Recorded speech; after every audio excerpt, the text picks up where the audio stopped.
வணக்கம் மக்களே, welcome to Saravanan tax. நீங்க நம்ம என்ன பார்க்க போறோம் அப்படின்னா, யூஎஸ் இருந்த 50,000 பிளஸ் மிலிட்ரி ட்ரூப்ஸ் வந்து ஈரானை கிரவுண்ட் அட்டாக் பண்றதுக்கு இப்போ ஈரான்ல மிடில் ஈஸ்ட்ல லேண்ட் ஆயிருக்காங்க.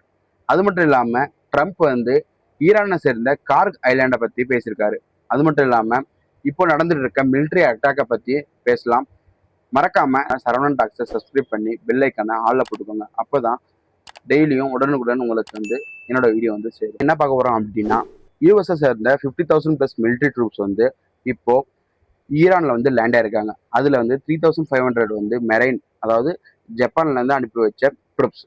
இப்போ இந்த ட்ரூப்ஸ் எதுக்காக அங்க இருக்காங்க அப்படின்னா, ஈரானை வந்து கிரவுண்ட் அட்டாக் பண்றதுக்காக அங்க வந்து இப்போ யூஎஸ்ஆல வந்து லேண்ட் செய்யப்பட்டிருக்காங்க. ட்ரம்ப் வந்து அவங்களோட ஃபினான்ஷியல் டைம்ஸ் இன்டர்வியூல வந்து என்ன சொல்லியிருக்காரு அப்படின்னா, இந்த 50,000 பிளஸ் ட்ரூப்ஸ் வந்து அங்க எதுக்காக அனுப்பப்பட்டிருக்காங்க அப்படின்னா, இந்த ஈரானை சேர்ந்த கார்க் ஐலாண்டை வந்து கேப்சர் பண்றதுக்காக அனுப்பிச்சிருக்காங்க அப்படின்னு வந்து அவர் சொல்லியிருக்காரு. அதுல அவர் வந்து நாங்க கேப்சரும் பண்ணுவோம், பண்ணாமலே இருப்போம், எங்களுக்கு வந்து நிறைய ஆப்ஷன்ஸ் இருக்கு அப்படின்னு அவர் பேசியிருக்காரு. அது மட்டும் இல்லாம ஈரான் வந்து அமெரிக்கா வச்ச டிமாண்ட்ஸ் வந்து நிறைய டிமாண்ட் வந்து அக்செப்ட் பண்ணியிருக்காங்க அப்படின்னு பேசியிருக்காரு.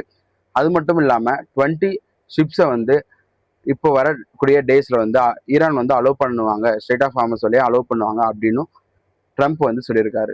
ஆன்கோயிங் மிலிட்டரி அட்டாக்ஸை பத்தி பேசலாம். இஸ்ரேல் வந்து ஈரானோட ஹெல்ட் அப்புறம் மவுண்ட் சோஃபி அப்படின்ற இடத்துல அட்டாக் பண்ணியிருக்காங்க. இதுக்கு பதிலடி தர விதமா ஈரான் வந்து அவங்களோட ஏர்பேஸான ஷேக் இஸ் த ஏர்பேஸ், பஹ்ரைன்ல லொக்கேட் ஆயிருக்க இந்த ஏர்பேஸை வந்து அட்டாக் பண்ணியிருக்காங்க. அது மட்டும் இல்லாம குவைத்தில் அவங்க பண்ண அட்டாக் வந்து இந்தியாவை சேர்ந்த ஒரு பர்சன் வந்து இறந்திருக்காரு. அங்க டீசாலினேஷன் பிளான்ட்ல வேலை செஞ்சுட்டு இருந்த ஈரானை சேர்ந்த ஒரு எம்ப்ளாயி வந்து அங்க வந்து இறந்துட்டு இருக்காரு. இப்போ ஈரான் மட்டும் இல்லாம அதுக்கு சப்போர்ட் பண்ணியிருந்த ஹவுதீஸ், ஹெஸ்புல்லா, அப்புறம் ஹமாஸ், இந்த குரூப் எல்லாமே சேர்ந்து இப்போ வந்து இஸ்ரேலை வந்து தொடர்ந்து வந்து அதிகமான அட்டாக்ஸ் பண்ணிட்டே இருக்காங்க. இப்போ வந்து ஹவுதீஸ் வந்து கொஞ்சம் கம்மியா இருந்தது வந்து இப்போ வந்து அதிகமான அட்டாக்ஸ் வந்து இஸ்ரேல் மேல அதிகமா அட்டாக்ஸ் பண்ணிட்டு இருக்காங்க. இதற்கு நடுவில் வந்து இஸ்ரேல் வந்து அவங்களோட ட்ரூப்ஸை வந்து லிட்டானி ரிவர் அப்படின்ற பிளேஸை நோக்கி அவங்களோட ட்ரூப்ஸ் வந்து சென்ட் பண்ணியிருக்காங்க. இதற்கு நடுவில் வந்து யூனிஃபில்ல சேர்ந்த பீஸ் கீப்பர் வந்து டிப்ளமேட்டிக் எஃபெக்ட் போறதுக்கு, அதாவது பேச்சுவார்த்தை நடத்துறதுக்கு போகும்போது அவர் வந்து இஸ்ரேலால கொல்லப்பட்டிருக்காரு. நடுவில் வந்து ஈரான் வந்து யூஎஸோட ட்ரூப்ஸை வந்து வார்ன் பண்ணிக்காங்க. யூஎஸையும் சரி யூஎஸ் ட்ரூப்ஸும் சரி வார்ன் பண்ணிக்கிறாங்க. நீங்க வந்து எங்க மேல கை வச்சீங்கன்னா உங்களை சும்மா விட மாட்டோம், அழிச்சிடுவோம்.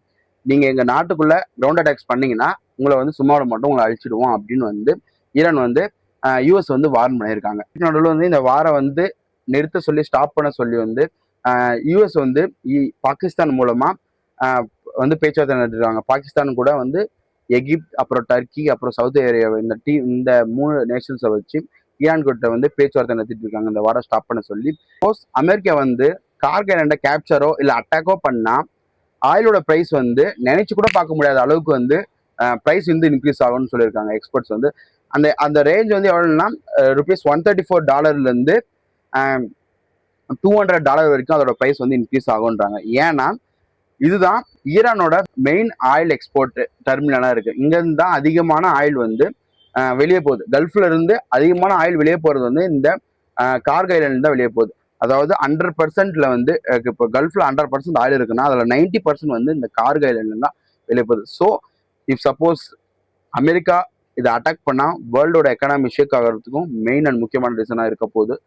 இஃப் சப்போஸ் இந்த 50,000 பிளஸ் ட்ரூப்ஸ் வந்து இதை அட்டாக் பண்ணாங்கன்னா of course the world economy will shake.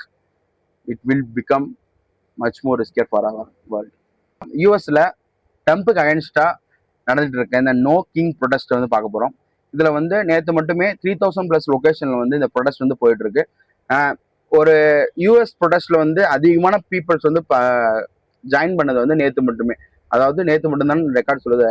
எப்படின்னா 8+ மில்லியன் பீப்புள் வந்து நேற்று ஒரே நாள்ல இந்த நோ கிங் ப்ரொடெஸ்ட்ல வந்து ஜாயின் பண்ணியிருக்காங்க. இப்போ இந்த ப்ரொடெஸ்ட் வந்து எதுக்காக போயிட்டு இருக்கு அப்படின்னா இந்த வாரம் வந்து ஸ்டாப் பண்ண சொல்லி, அது மட்டும் இல்லாம யூஎஸ்ல வாழ்ந்துட்டு இருக்க அவங்க பீப்புள்ஸோட காஸ்ட் ஆஃப் லிவிங் வந்து அதிகமாக இருக்கு. எஸ்பெஷலி இந்த ஆயிலோட பிரைஸ் வந்து அதிகமாக இருக்கு. அது மட்டும் இல்லாம ட்ரம்ப்போட அந்த அட்மினிஸ்ட்ரேஷன் வந்து சரியில்லை அப்படின்னு சொல்லிட்டு இந்த வந்து ப்ரொடெஸ்ட் வந்து போயிட்டு இருக்கு. ஸோ ஃபைனலா மக்களை நீங்களே சொல்லுங்க, இந்த வாரம் வந்து எப்போ ஸ்டாப் ஆகும், அப்புறம் இந்த பெட்ரோல் பிரைஸ் இன்க்ரீஸ் ஆகுமா இல்லை குறையுமா, அப்புறம் இந்த வாரம் பற்றி உங்களுக்கான கமெண்ட்ஸ் என்ன, அதை பற்றி கொஞ்சம் கமெண்ட்ல சொல்லுங்க. மறக்காம சரவணன் டாக்ஸை சப்ஸ்கிரைப் பண்ணிக்கோங்க, லைக் பண்ணுங்க, ஷேர் பண்ணுங்க, கமெண்ட் பண்ணுங்க. நாளைக்கு எதை பத்தி பேசலாம்னு மறக்காம கமெண்ட் பண்ணிட்டு போங்க. Until then, it's Saravanan.